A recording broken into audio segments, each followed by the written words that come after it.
¿Sabes quién podría entrar mañana a tu oficina, disponer del dinero de tus cuentas, votar tus acciones, cobrar tus seguros y decidir qué ocurre con tu casa si esta noche fallecieras? Probablemente tienes una respuesta intuitiva. Tal vez pienses en tu cónyuge, en tus hijos, en tu socio, en la persona a la que entregaste un poder notarial. Sin embargo, la respuesta jurídica puede ser muy distinta de la respuesta emocional.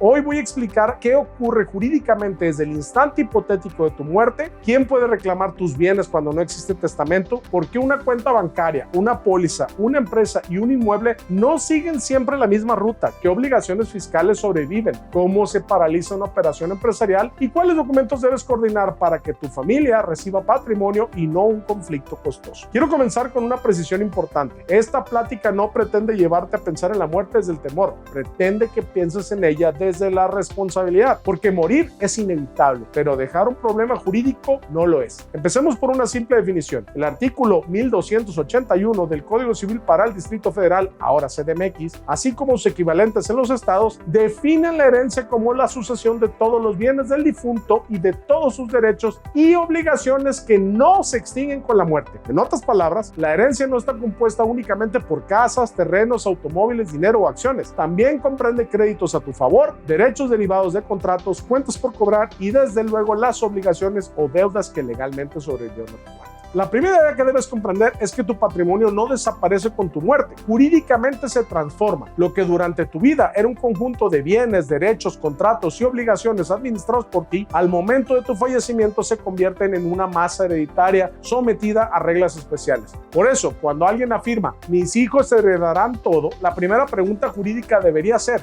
¿heredarán qué? ¿Una casa libre de gravamen o una casa hipotecada? ¿Una empresa rentable o acciones sujetas a restricciones? ¿Una cuenta bancaria con beneficiario designado o una cuenta sin expediente actualizado, un inmueble correctamente escriturado o una propiedad que todavía aparece a nombre de un tercero, un crédito documentado o una supuesta deuda que solo existe en los mensajes de WhatsApp? La ley no trabaja con recuerdos, trabaja con documentos, inscripciones, contratos, títulos y pruebas. La segunda idea es más importante todavía. La sucesión se abre en el instante de la muerte, pero los bienes no quedan automáticamente adjudicados de manera individual. El artículo 1649 para el Distrito Federal, ahora CDMX, así como sus equivalentes en los estados, señalan que la sucesión se abre en el momento de la muerte del autor de la herencia. No obstante, en otra disposición, se establece que los herederos adquieren derechos sobre la masa hereditaria como un patrimonio común mientras no se haga la división. E incluso en otro artículo se precisa que cada heredero puede disponer de su derecho de esa masa, pero no puede disponer de las cosas concretas que integran la sucesión.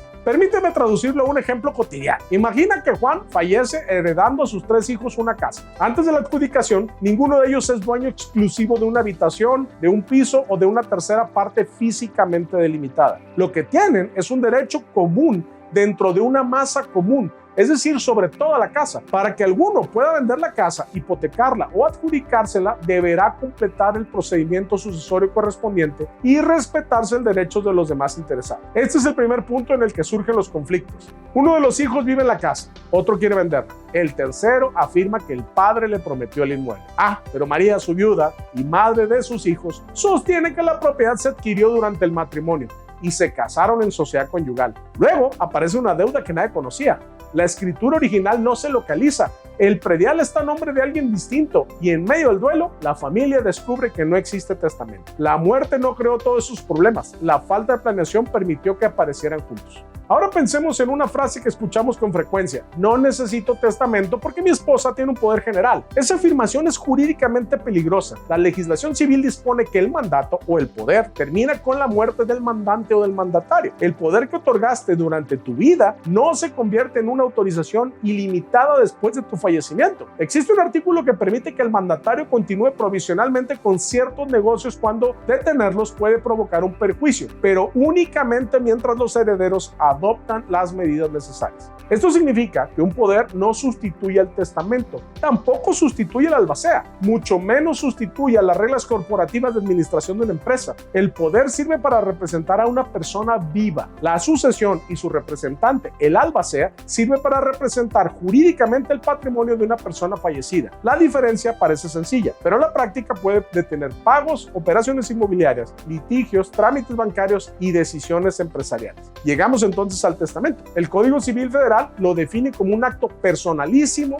revocable y libre, por el cual una persona es capaz de disponer de sus bienes y derechos y declara o cumple deberes para después de su muerte. Aunque la regulación sucesoria concreta depende de la legislación local aplicable, esa definición expresa la esencia de la institución. El testamento es una manifestación personal de voluntad para producir efectos después del fallecimiento. La palabra personalísimo significa que nadie puede otorgarlo por ti. No puede firmarlo tu apoderado, tu cónyuge, tu contador ni tu abogado. La palabra revocable significa que puedes modificarlo cuando cambien las circunstancias, y la palabra libre significa que debe expresar tu voluntad sin violencia, presión o sustitución de decisiones. El testamento es un instrumento de gobierno patrimonial. No necesitas esperar a ser una persona de edad avanzada para dejar uno. En realidad, el momento adecuado para planear es cuando comienzas a generar patrimonio, cuando tienes hijos, cuando contraes matrimonio, cuando constituyes una sociedad, cuando quieres un inmueble, cuando te divorcias, cuando vuelves a casarte o cuando tu empresa alcanza un valor que ya no depende solamente de tu trabajo diario. El Código Civil exige que en el testamento se expresen, cuando existan, datos como los nombres de los progenitores e hijos, matrimonios contraídos, régimen matrimonial y situación de concubinato. No es una formalidad menor, es una información que permite identificar relaciones familiares con consecuencias sucesorias. Sin embargo, otorgar un testamento no basta cuando el resto de la estructura permanece desordenada. Podrías instituir herederos de tus bienes y al mismo tiempo tener una cuenta bancaria con un beneficiario distinto, una póliza de seguro desactualizada, acciones sin títulos, un libro corporativo incompleto, un inmueble no escriturado o una sociedad cuyo estatuto prohíbe determinadas transmisiones.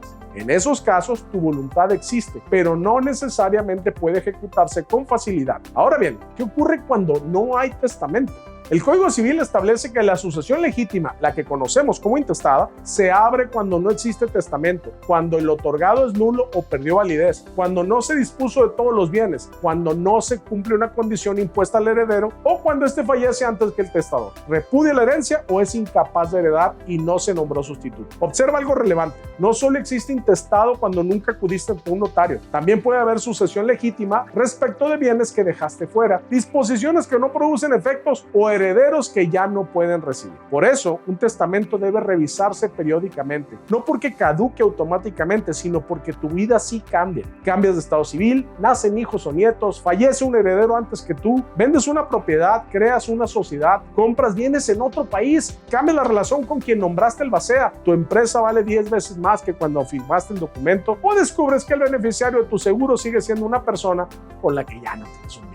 La planeación sucesoria no es un acto único, es un proceso de mantenimiento jurídico. Cuando no existe testamento eficaz, la ley ocupa tu lugar y determina quiénes pueden heredar. En Jalisco, el Código Civil reconoce, bajo las reglas y concurrencias del propio código, a descendientes, cónyuge, ascendientes, parientes colaterales dentro del cuarto grado y a la persona concubina. Aclara que el parentesco por afinidad no da derecho a heredar. Esto quiere decir que el afecto, la convivencia o la relación política no sustituyen los supuestos legales. Tu hijastro, por ejemplo, no necesariamente hereda por el solo hecho de haber vivido contigo durante muchos años. Tu pareja no hereda únicamente porque toda la familia la reconocía como tal. Tu hermano no hereda si existen descendientes con mejor derecho. Tu socio no adquiere tus acciones porque así lo habían platicado. La ley no interpreta el cariño, califica relaciones jurídicas. También debe desmontarse otro mito, que el cónyuge siempre recibe la totalidad. En nuestra práctica es común que el cónyuge supérstite, es decir, sobreviviente, nos dice que todo le corresponde e incluso quiere cambiar las disposiciones del testamento de la persona que falleció. Cuando el cónyuge concurre con descendientes, en algunas legislaciones civiles se le reconoce el derecho correspondiente a un hijo si carece de bienes propios o si los que tiene no igualan la porción que corresponde a cada descendiente, e incluso obliga a tomar en cuenta como bienes propios del cónyuge los que reciba al liquidarse la sociedad económico-patrimonial. Si concurre con ascendientes, se establece una división por mitades y solo a falta de descendientes y ascendientes se dispone que el cónyuge suceda todos los bienes. Esto obliga a distinguir dos situaciones que suelen confundirse. Primero, debe liquidarse cuando proceda el régimen económico del matrimonio. Después, debe determinarse qué parte pertenece verdaderamente al patrimonio del fallecido y solo sobre esa masa se calcula la herencia. El cónyuge puede ser dueño de una parte por el régimen matrimonial y heredero por la otra en la sucesión. No son la misma causa. En materia de concubinato también existen requisitos probatorios. Cada estado del país regula de manera libre y soberana este tema. En Jalisco en particular, el artículo 2941 exige convivencia en el mismo domicilio durante 3 años cuando hubo hijos en común o 5 cuando no lo hubo. Además de que ambas personas hayan permanecido libres de matrimonio durante el periodo exigido. Es decir, si uno de los dos solo se separó de su anterior cónyuge, sin tramitar divorcio, no existe derecho a heredar. Además, si existieron varias relaciones concurrentes en los términos previstos por este artículo, ninguna de estas personas heredará bajo esta figura. Imagina el conflicto cuando no hay constancias de domicilio, documentos compartidos, actas actualizadas, ni claridad sobre el estado civil. Sin embargo, en este respecto, la Suprema Corte de Justicia de la Nación ha emitido una resolución recientemente, el Amparo Directo en Revisión 1766/2021, determinando que el requisito estricto de estar libre de matrimonio para reclamar derechos de concubinato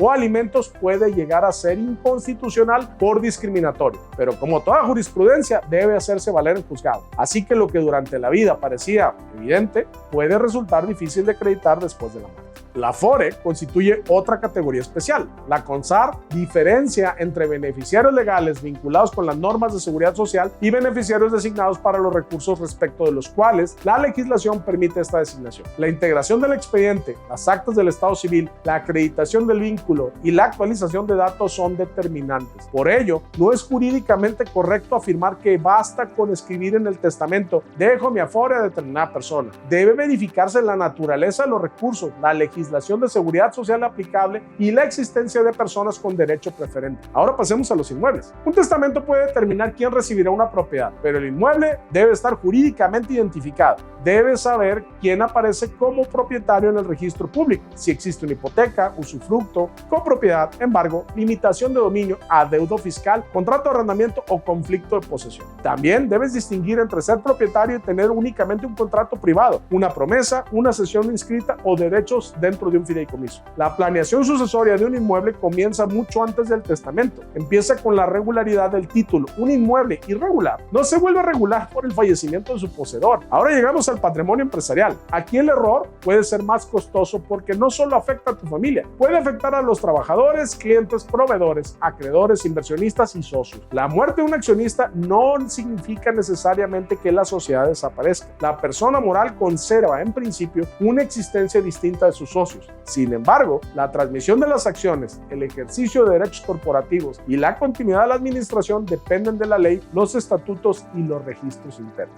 En una sociedad anónima, los artículos 128 y 129 de la Ley General de Sociedades Mercantiles obligan a llevar un registro de acciones y disponen que la sociedad reconocerá como propietario a quien aparezca inscrito. En una sociedad de responsabilidad limitada, el artículo 73 exige un libro especial de socios y establece que la transmisión de partes sociales no surte efectos frente a terceros, sino después de su inscripción. Esto significa que el testamento puede ser el origen del derecho hereditario, pero todavía será necesario cumplir actos sucesorios y corporativos para ejercer plenamente los derechos como socio o accionista. Además, el contrato social puede exigir autorización para transmitir acciones, establecer derechos de preferencia, prever la adquisición por los demás socios, fijar métodos de evaluación o regular la continuación de la empresa con los herederos. Si eres socio de una empresa, debes leer tus estatutos con una pregunta concreta. ¿Qué ocurriría si mañana faltara yo? Con ello podrás contestar las siguientes preguntas. ¿Quién podría votar? ¿Quién nombraría administrador? ¿Quién tendría tu firma bancaria? ¿Quién cobraría dividendos? ¿Tus herederos podrían entrar a la sociedad? ¿Tus socios estarían obligados a comprar tus acciones? ¿Existe un precio o una fórmula de evaluación? ¿Hay liquidez para pagarla? ¿La empresa depende de una licencia, garantía o relación contractual vinculada personalmente contigo? La planeación empresarial exige coordinar por lo menos el testamento testamento, los estatutos, el libro corporativo,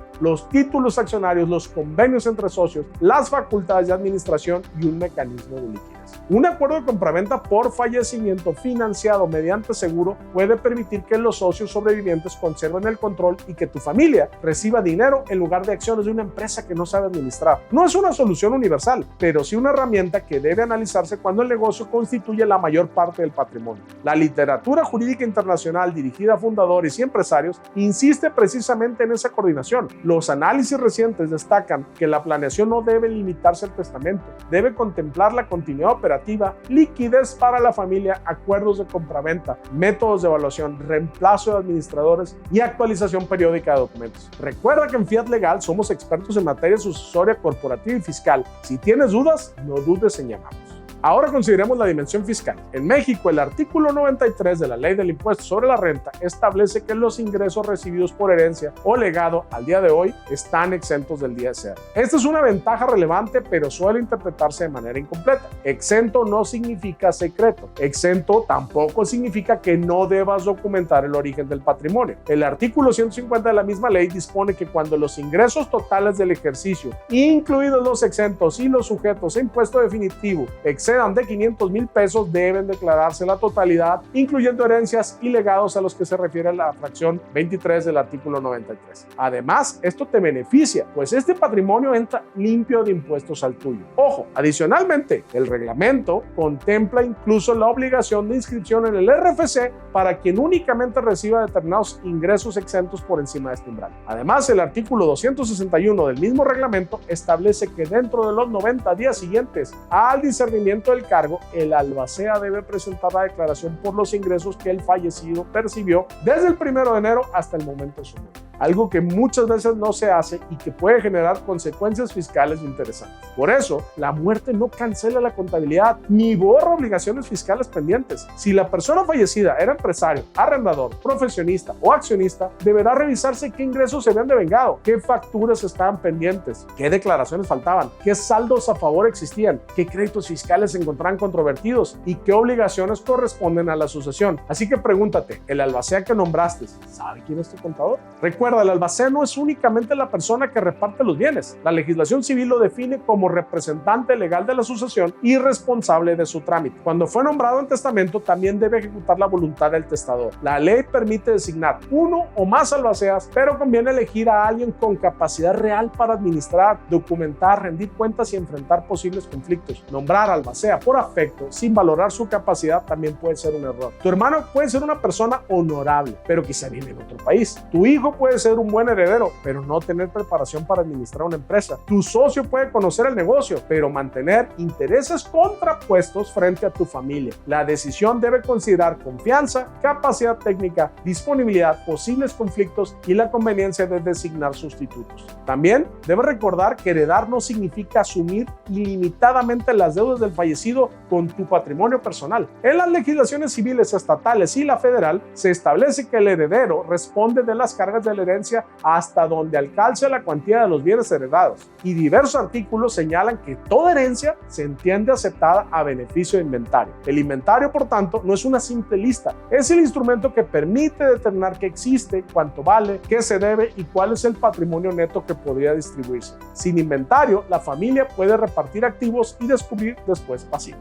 Llegados a este punto, la pregunta ya no debe ser solamente si tienes testamento. La pregunta correcta es si tienes una planeación sucesoria coordinada. Una planeación seria comienza con un inventario confidencial. Debes identificar inmuebles, cuentas bancarias, inversiones, seguros, afores, vehículos, acciones, partes sociales, marcas, créditos por cobrar, derechos de autor, activos digitales, bienes en el extranjero y obligaciones relevantes. No se trata necesariamente de incluir en el testamento una descripción exhaustiva de cada objeto. De hecho, la autoridad federal explica que el testamento puede modificarse y que no siempre requiere una relación pormenorizada de todos los bienes. El inventario cumple otra función: permite que la persona encargada sepa qué buscar, dónde localizar documentos y con quién debe comunicarse. Después, debes revisar la titularidad. Pregúntate si el inmueble está escriturado a tu nombre, si las acciones están emitidas y registradas, si el vehículo conserva datos correctos, si la cuenta bancaria tiene beneficiarios, si la póliza está vigente, si la Afore tiene expediente actualizado y si los contratos importantes contienen cláusulas de terminación por muerte. Posteriormente, debe revisar la estructura familiar. Tu testamento debe corresponder a la realidad actual, no con la que exista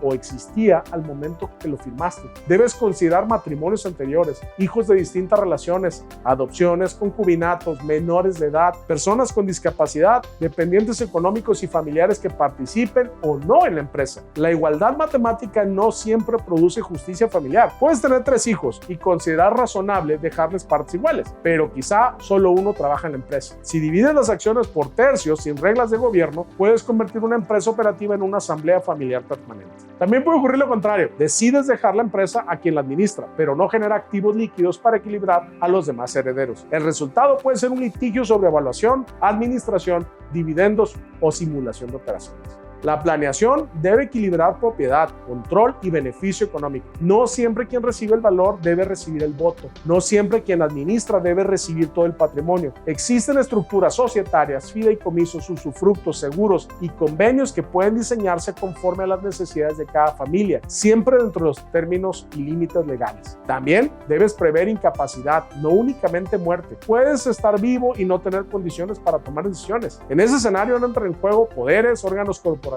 administradores sustitutos, previsiones médicas y mecanismos de apoyo. La incapacidad y la muerte son riesgos distintos y requieren instrumentos distintos. Tus activos digitales merecen atención especial. Hoy una parte importante del patrimonio puede encontrarse en plataformas de inversión, billeteras de criptoactivos, correos electrónicos, servicios en la nube, dominios, canales digitales, regalías, archivos empresariales o sistemas de autenticación de 2 factores. No debes dejar contraseñas expuestas ni entregar indiscriminadamente claves privadas. Debes diseñar un protocolo seguro y legal para que la persona autorizada pueda identificar los activos y acceder a ellos cuando proceda. Un activo que nadie conoce o al que nadie puede acceder puede quedar económicamente perdido, aunque jurídicamente forme parte de la sucesión. Si tienes bienes en el extranjero, la revisión debe ser todavía más cuidadosa. La exención mexicana del ISR para herencias no significa que otro país renuncie a gravar los bienes ubicados en su territorio o a exigir un procedimiento sucesorio local. La OCDE ha documentado que 24 de los 37 países considerados en sus estudios mantenían algún impuesto sobre herencias o patrimonios sucesorios. Una propiedad en Estados Unidos, una cuenta en Europa o acciones de una sociedad extranjera pueden quedar sometidas a reglas de jurisdicción, forma testamentaria o el probate o procedimiento sucesorio judicial anglosajón, a residencia fiscal, a impuesto sucesorio, a reglas distintas a las mexicanas. Tu testamento mexicano no debe analizarse de manera aislada, debe coordinarse con la legislación del país donde se localizan los activos y con tu residencia fiscal. Ahora quiero plantearte un caso final. Imagina a un empresario casado, con hijos de 2 matrimonios, propietario de una casa, un departamento en el extranjero y el 60% de una empresa. Tiene un testamento de hace 15 años, una póliza cuyo beneficiario sigue siendo su primera esposa, cuentas bancarias con beneficiarios distintos y un poder general otorgado a su socio, y fallece inesperadamente. La esposa actual cree que heredará todo. Los hijos sostienen que deben recibir partes iguales. La primera esposa reclama el seguro. El socio intenta usar el poder, pero el mandato terminó con la muerte. La empresa necesita una asamblea, pero nadie ha sido reconocido como titular de las acciones. El inmueble extranjero exige un procedimiento adicional. El albacea debe presentar declaraciones fiscales y nadie sabe dónde están los títulos accionarios. Ese patrimonio tenía valor, lo que no tenía era arquitectura jurídica. Ese es el error que debes evitar. Planear no consiste en escribir nombres en una hoja, consiste en coordinar voluntades, activos, contratos, registros, beneficiarios, impuestos, gobierno corporativo y liquidez. En Fiat Legal abordamos estas revisiones de manera interdisciplinaria porque una sucesión empresarial rara vez es solamente civil. Puede involucrar derecho familiar, corporativo, fiscal, contable, inmobiliario, bancario y cuando existen activos internacionales, coordinación transfronteriza. La mejor planeación es la que tu familia puede ejecutar sin tener que adivinar. Lo recomendable es procurar que exista un testamento vigente, un albacea idóneo y sus sustitutos, una relación confidencial de activos y pasivos, beneficiarios bancarios, aseguradores y de seguridad social actualizados, documentación inmobiliaria regular, libros corporativos completos, estatutos compatibles con la transmisión hereditaria, reglas para valorar y adquirir participaciones empresariales, liquidez suficiente, expedientes fiscales ordenados y una revisión especial de los activos ubicados en el extranjero. Y debe revisar todo esto cuando ocurre un cambio relevante en tu vida. Cuando te cases, cuando te divorcies, cuando nazca un hijo, cuando fallezca un heredero, cuando compres una nueva propiedad, cuando abras una nueva empresa, cuando adquieras bienes fuera del país, cuando cambies de socio, cuando el patrimonio aumente significativamente o simplemente cuando hayan transcurrido algunos años y ya no recuerdes con exactitud que firmaste. No esperes a tener una enfermedad para ordenar tu patrimonio. La planeación sucesoria se hace mejor cuando puedes decidir con serenidad, comparar alternativas y explicar tus decisiones. A manera de conclusión general te diré, la muerte abre una sucesión, pero no entrega automáticamente cada bien a quien tú supones. Sin una planeación integral, tu familia puede enfrentar una masa hereditaria indivisa, beneficiarios desactualizados, poderes extinguidos, cuentas inmovilizadas, obligaciones fiscales y una empresa sin reglas claras de continuidad. El testamento es indispensable, aunque solo funciona correctamente cuando se coordina con el régimen matrimonial. Los libros corporativos, las cláusulas sociales, los seguros, las cuentas bancarias, la Afore y los activos ubicados en otras jurisdicciones. Planear no adelanta la muerte, reduce incertidumbre, protege liquidez y convierte tu voluntad en una estructura jurídicamente ejecutable. Si llegaste hasta aquí, te tengo un regalo, una guía en PDF llamada el Blueprint de Auditoría Patrimonial Familiar. Escribe la palabra regalo al celular que te dejamos en la descripción y te lo hacemos llegar. Es todo por hoy. Soy Quetzalcóatl López, abogado con maestría en Derecho Fiscal. Si esta información te resultó útil, dale me gusta, compártela por WhatsApp o Telegram y suscríbete al canal. También puedes seguirnos en Facebook, Instagram, X, YouTube, TikTok y LinkedIn como @fiatlegal y @quetzalópez. Recuerda que en Fiat Legal podemos asesorarte integralmente en materia legal, fiscal, contable e inmobiliaria, incluyendo planeación sucesoria, protección patrimonial y continuidad de empresas familiares.